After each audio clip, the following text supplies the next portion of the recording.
Okay, now I'm going to use a little bit of everything I've been learning as far as we dealing with self and illusion and matrix. I'm gonna use a bit of that. Okay, so when you look at the property, when you look at the soul and what the soul is supposed to be throughout time and history, the soul is referred to like as a Buddha. So a baby Buddha or Buddha, and so the closest thing to Buddha that I noticed, this is my theory, this is my thing. The closest thing I noticed that's closest to Buddha is a newborn baby or a baby, and I'll tell you why. It's because the baby is raw and very knowledgeable. Everything is open, and a baby knows how to be sound. And when you see a baby sound asleep or whatever they say, babies are very much in a Buddha state at its highest state, and then they start to decline as they get older. So as they get older, from months to year to 2 years, and you can see the decline if you pay attention. You'll see how they'll start to decline because they lose the baby, the inner child. Well, the inner child, and what I'm going to say about that inner child is that inner child is somewhat is the God of what self, of oneself.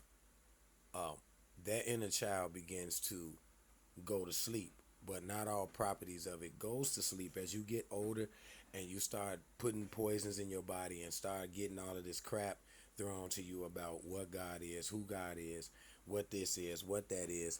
Once you start getting thrown all these illusions and crap, the Buddha starts to go to sleep. It starts to go, oh, okay, but the property of it going to sleep is mainly the soul Buddha goes to sleep, and within the child, as it gets older, this is all from me, as it gets older, it starts to lose the luster, and it's an energy frequency that changes in that child as it gets older. You start to see it.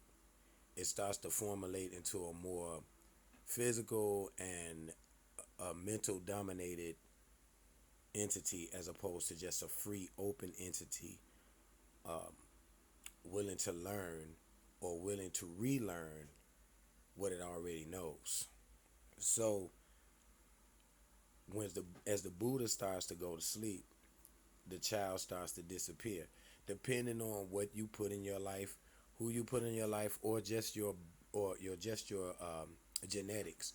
What has skipped over other relatives didn't skip over you. So you were able to hold on. Some people are able to, entities are able to hold on to parts of their Buddha that's in them. Now, holding on to the parts of the Buddha that's in you is the remnants of the powerful introduction of the soul to the body that you never let go. So you never let it go subconsciously. You just locked it in your subconscious. So as the Buddha starts to go to sleep and becomes the observer, as opposed to, meaning sleep doesn't necessarily mean sleep and just knocked out. No, sleep in a dream state but still conscious. If you understand what I'm saying. So the soul is sleep, but still it's still awake through the subconscious, which means you held on to the remnants of that actual explosion when the soul interacted with the body within the universe you call the womb. So when that happens and the baby comes out, baby becomes, you can see it. You see some are disconnected before that even happened, and they're born and they don't have the connection of their soul with their body. It's totally not dead, gone, but it's definitely on the form of dead already. So basically, it's just like a child almost being born without a leg, or a child being born with just just 3 fingers. It's like that. But except for it's a retardation with the soul's part that never had a chance to manifest itself to the child, not even for that little time, which we think is a little time, but probably is a long time. And then it goes to sleep, and then a person still retains some remnants of the soul being awake in the body, that they become more conscious than the other people. Like some people, they're more conscious than others because the remnants of the soul has never left their subconscious. So when they start to wake up, it's easier for them to go, boom, I know what this is. Boom, I've always questioned that. Boom, this has always been like this, because it never let go. Depending on where the kid is, who's raising the child, and or the genetics, what was inside that child to have it harness the memory or try to get the understanding of this place. So when I see babies, I always say baby Buddha, because when you look at them, they like Buddhas. They don't speak your language. You become egotistical because you learn English and you think you know that this is the only solidary form of communication. So when you see a little baby, oh, he couldn't be no Buddha. He couldn't be, because your form of understanding has been destroyed through the indoctrination when you came here. But the baby, most babies are Buddhas when they're born.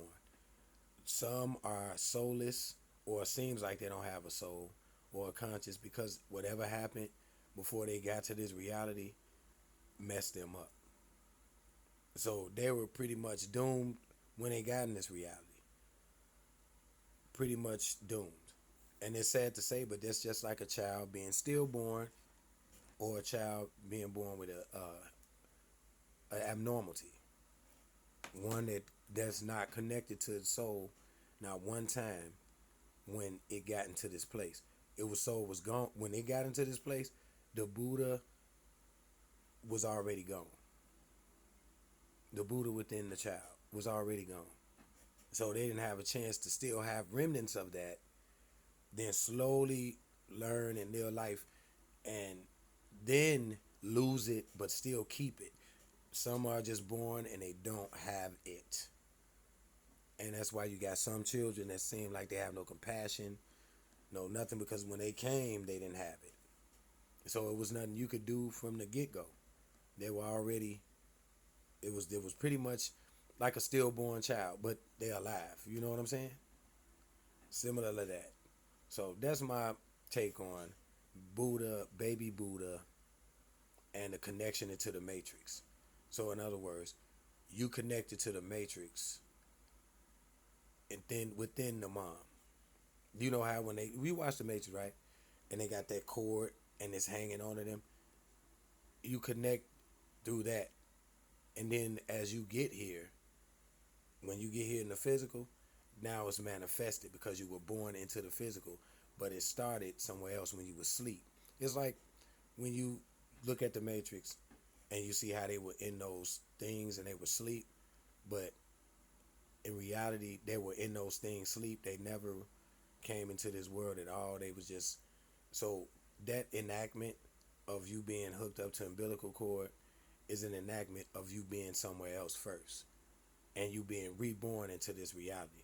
So it's very possible that you could be somewhere else, but not even awake, just sleep. And that sleep manifests that sleep represents your soul, your Buddha within yourself.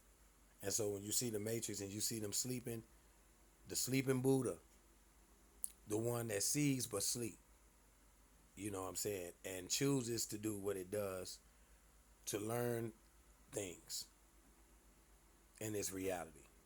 But again, that's my thing on baby Buddha illusion and things like that. That's my take. I don't have videos where I don't have stuff to, you know, show you on, I don't have screenshots and all of that, but yeah.